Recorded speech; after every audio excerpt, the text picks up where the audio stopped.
But now, joining me is Pentagon correspondent Carla Babb. She's going to help us dive deeper. Carla, welcome back to BNC Live. What did you take away from the president's remarks last night? Well, the president seems to still be sticking by his decision to withdraw by the August 31st deadline. Of course, we know the Pentagon has said that they've been asked for contingency plans, but by and large, the expectation is to be out by the 31st because any point past that would make it very unsafe for the men and women who are evacuating, the people on the ground there. And Niara was talking about the people from Camp Lejeune. I know that community very well. My brother lives nearby. I have family there. And I know last night I was hearing of a friend whose neighbor could not get in touch with their people on the ground. They're very worried about their spouse and whether or not their spouse made it through this attack. So it's a very personal thing for many communities around the globe, with the people, with the 5,000 Americans that we have evacuating all of these people on the ground. The one big takeaway that many people have capitalized on it, and you pointed out when you showed Joe Biden saying that the United States would not forget and the United States would retaliate. But the details of how the U.S. will retaliate may not come to fruition. We may not see anything about retaliating until after the evacuation is over, because that has been priority number one for the last 2 weeks. And that is what everybody at the Pentagon, at the State Department, and on the ground in Kabul is focused on intensely. And so I think that if we're going to expect any sort of retaliation, I don't think that's going to happen in the coming days. I think it may take a little longer. Yeah, Carla, deep and personal. I myself, I have a brother over there, and it was a tough day. I can't even get the words out, but I did hear from him, which meant a lot to me. So I understand that feeling. Strong reactions, obviously, and we're also hearing sharp criticism from lawmakers. What are you hearing from folks on Capitol Hill? Well, there's a lot of criticism because when you think about what's going on currently with this withdrawal, the United States has been in Afghanistan for 20 years, since December 31st, 2014, when they shifted their mission to less of a combat mission. The United States military was losing an average of 10 service members killed in action each year.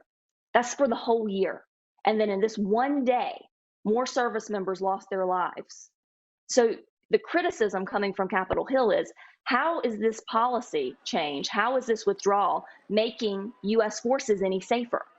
And then it goes further, because the U.S. military points out that the counterterrorism capabilities, they can still conduct counterterrorism attacks, but it's much more difficult. They do not have the intelligence that they had on the ground. So it's going to be a lot harder to monitor these 20 plus terror groups that we see in Afghanistan and Pakistan, in that region. And not to mention, they're not going to have the ability on the ground. So any sort of strikes, they're going to be coming from other places in the Middle East. Today, that's time, that's money that the United States is going to have to spend extra to keep up the counter-terror fight. So a lot of people on Capitol Hill and a lot of experts, defense experts, are questioning, is the United States really safer with this policy shift out of Afghanistan? And Carla, I want to ask you this. The U.S. and the Taliban now have a common enemy. Can we trust the Taliban now, considering the fact that we ultimately have to work with them? Unfortunately, the United States, to a certain extent, has to depend on the Taliban. I wouldn't go as far as to say trust, because I'm pretty sure every military official I've ever spoken to says you do not trust the Taliban. But the United States really does have to depend on them for security at the airport. You're seeing that play out. For any sort of diplomatic presence afterwards, because let's see, after we leave on August 31st, the United States, if they want to keep any sort of diplomatic presence, they're going to be working with the Taliban, the enemy, for 20 years. So it's a very, very tense situation, and trust would never be the word that I would use, but there is a way where you can work with some of the higher level Taliban who do want to have recognition on the global stage. They're tired of being the pariah on the global stage. But let's never forget the Haqqanis, the low-level commanders that have been fighting and fighting for years and years. They don't care about that recognition. They see the United States as the enemy. They see our Afghan allies as the enemy, and they're still hunting our allies and Americans right now. And Carla, the Taliban said they would provide protection up until the 31st, and clearly that didn't happen from what we saw yesterday. Where do we go from here? We still have several days until Tuesday. That's right. And as General Frank McKenzie, the head of U.S. Central Command, told Pentagon reporters yesterday, he said that there was a failure, and it could have possibly been, very well been, at the Taliban checkpoint. But like I said, you're going to have to keep trusting with the coordination. I know that the generals today, and John Kirby, the Pentagon press spokesman today, said that they have shifted some of their tactics to try. I don't know if that means that we're relying less on Taliban and more on U.S. resources. But again, that can only last for a certain number of days, because eventually these U.S. forces are going to have to focus on pulling out themselves. And then you have to assess what equipment and weapons do you have on the ground, and how do you get rid of those? Because the Taliban is going to have those the second you leave if you don't take them with you or you don't destroy them. So it's a very delicate balance. So we're just going to have to rely on the Taliban to a certain extent, and try to take care of service members and the Americans and the at-risk Afghans still flooding the gates every single day. Okay, this next question, I'm truly trying to wrap my head around it. There are reports that the head of Afghan security has a bounty on his head by the U.S., and yet we are dependent on them to provide security. Can you help me understand this? Is that the Taliban commander that Yes. you're referring, that has Yes, the bounty Carla. on his head? Thank you Yes, for that. I mean, Yes. that is the situation. That is the situation that that we're looking at. It's Crazy. bizarre. Yes. It's bizarre what's going on right now. Clearly, no one in the United States prepared for the fall to happen this quickly, and the contingency plans could not be acted out quickly enough, because now we're seeing Marines and Taliban feet away from each other, having to work with each other. There were bounties, there were fights, and that is why it's so difficult to get many of our allies into the airport right now, because this isn't like hands and everything is over. That's what the top leaders think in their minds. That's what you're hearing from the Pentagon and President Biden and the Taliban leaders. But down at the low level, there is a lot of frustration going on.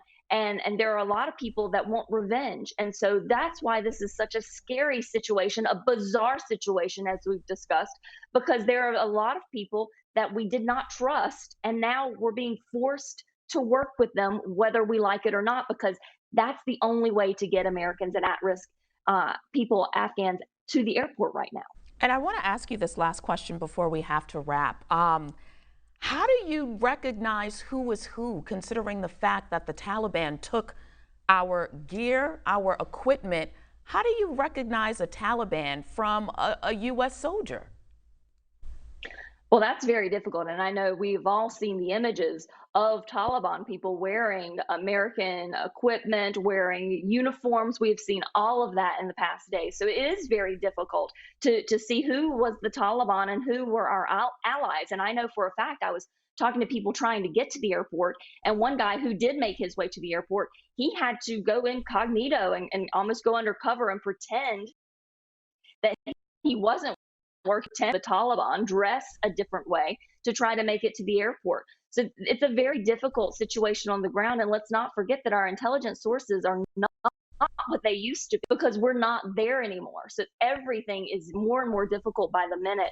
And I think that's why the U.S. military is so concerned about what could happen in the coming days, because they know that this is a tinderbox. They know that even more severe things could happen than what happened yesterday, and they don't want that to happen to Americans or to the at-risk Afghans. Carla, this conversation is just too much to unpack. I still have more questions than answers, it feels like. I know you're staying with us so we can continue the conversation after this short break. And we'll be right back. You're watching BNC Live. I bear responsibility for fundamentally all that's happened.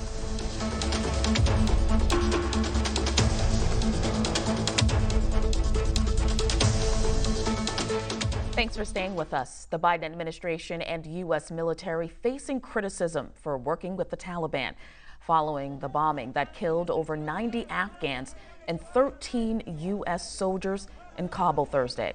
ISIS-K claiming responsibility, saying one of its militants carried out that attack. Biden reassured Americans it was no mistake to trust the Taliban and believes there was no collusion with ISIS-K. There is no evidence thus far that I've been given as a consequence by any of our commanders in the field that there has been collusion between the Taliban and ISIS in carrying out what happened today, both in front of the hotel and what is expected to continue.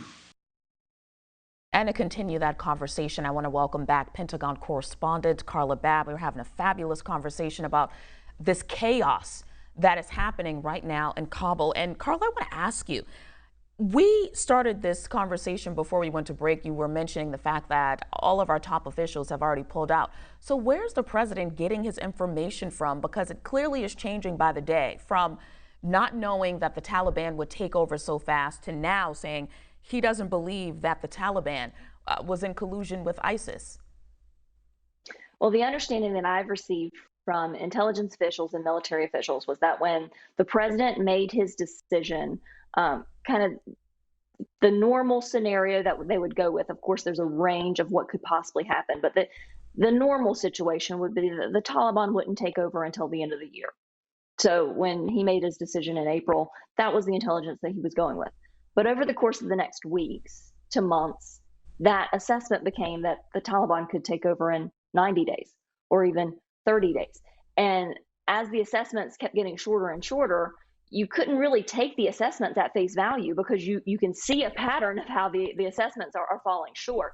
So that is a big criticism within the intelligence community. They have said that whereas some of these President Biden and General Milley and others have come out saying that, oh, the intelligence wasn't giving us this clear picture. Intelligence is never supposed to give you a perfectly clear picture. And the intelligence officials that I've spoken to were saying we were trying to warn them that this could very well happen. And it just looks like the United States may have been caught a little flat-footed because they did not have the military personnel on the ground when the evacuations had to start happening because they were withdrawing their personnel. And the Pentagon will also say that they did that because of safety, because they had to go down to a number that was 0 or a very small number to protect the embassy and the airport.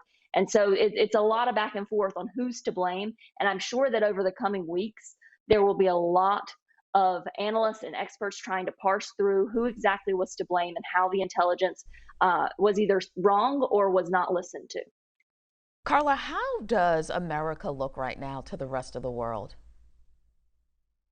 Well, you know, I broadcast for Voice of America. We broadcast out to the world. And the world right now is looking at the United States and either hoping that this withdrawal fails or hoping that this withdrawal succeeds.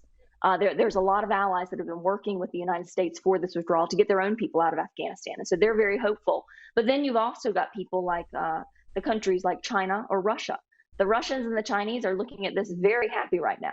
The Chinese have been wanting to make inroads into Afghanistan, and the U.S. has had a strong presence there. Now there's really not any way for them to stop them. And the Chinese and the Russians have been saying all along that the United States they're not really a reliable partner.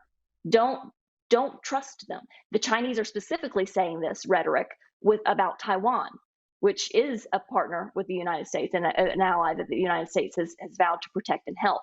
And so they are using Afghanistan as a way to make the United States look bad on a global stage.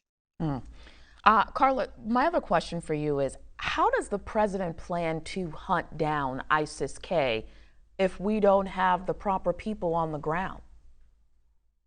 Well, that is a question that Pentagon reporters definitely asked at the briefing today. And the best answer that I can give you is we don't know exactly how that will happen. There are still intelligence assets. There's Overwatch, but like I was explaining earlier, there's less of it. It's a lot more difficult to get to the skies of Afghanistan. It's a lot more difficult to get the things that are needed to carry out an operation against Islamic State in place. As General McKenzie told me when I was traveling with him to the region a couple months ago, it's not impossible, but it is more difficult. So we will have to watch and see what they plan to do. All right, Carla, I think I got enough time for one more question. Is the nation on a heightened security alert considering the fact that we're approaching 9/11, the 20th mark of 9/11? You know, I have not asked that question to officials, so I do not know one way or the other. But obviously, this is a time of heightened security. The 20th anniversary of 9/11, the United States is leaving Afghanistan. The Taliban work alongside al-Qaeda. They've never broken with al-Qaeda, the terror group that carried out these 9/11 attacks. They've never broken with them all these years, even though they said they would, they didn't. And so the concern is that Afghanistan will be a safe haven for terrorists like al-Qaeda and others, and that attacks could be, developed as we speak. And it will be up to the U.S. military and the U.S. intelligence to prevent that from happening. And those and actually being attacks carried out. I'm sorry to cut you off, but I was just going to say those attacks will be with our own equipment. The irony there, huh? Very possible that the Islamic State and others could get some of our equipment in their hands. The Taliban already have them in their hands right now. The Taliban has said that they're not going to attack the United States. But again, we go back to the trust issue. Do you trust the Taliban? And we'll have to wait and see. Exactly. Carla, thank you for joining us. Carla from Voice of America, Pentagon correspondent. Thank you.